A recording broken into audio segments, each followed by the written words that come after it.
Walau cantik indah mempesona, walau pandai dan gagah perkasa, percumalah tanpa cinta kasih. Cinta kasih Allah dicurahkan di dalam hati kita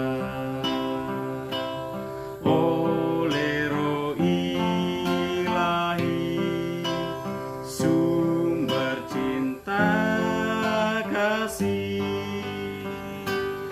yang dianugerahkan bagi kita.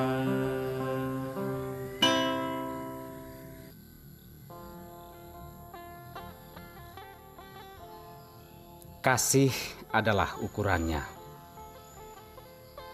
Saudara-saudariku terkasih, inilah santapan pembangkit harapan.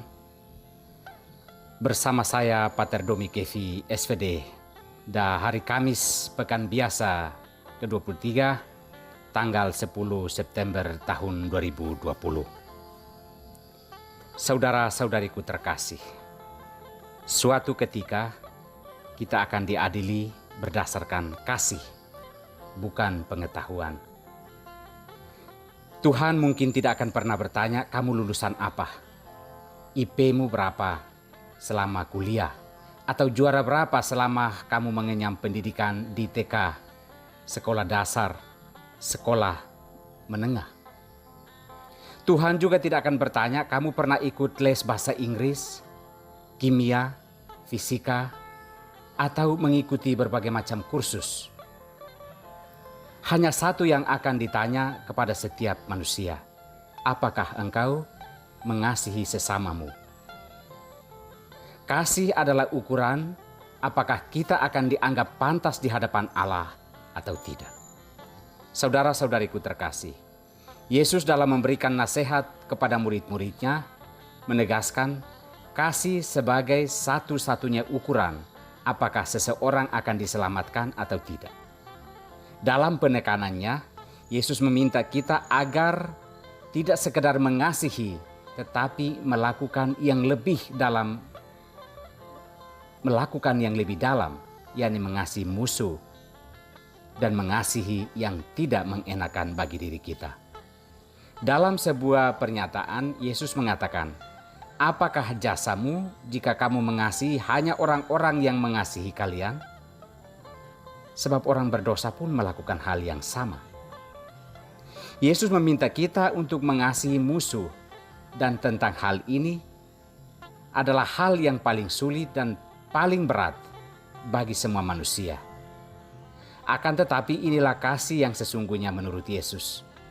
Jangan lupa bahwa jika hanya sekedar mengasihi, orang berdosa pun bisa mengasihi dan juga bisa berbuat baik.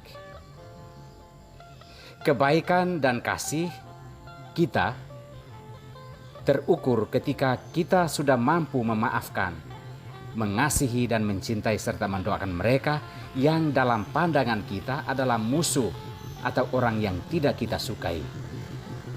Mungkin tidak perlu kita membuat sebuah rencana yang besar dan matang tentang hal ini, tetapi marilah secara diam-diam kita berdoa meminta kekuatan dari Allah untuk bisa masuk dalam model cinta atau kasih seperti yang Yesus ajarkan ini.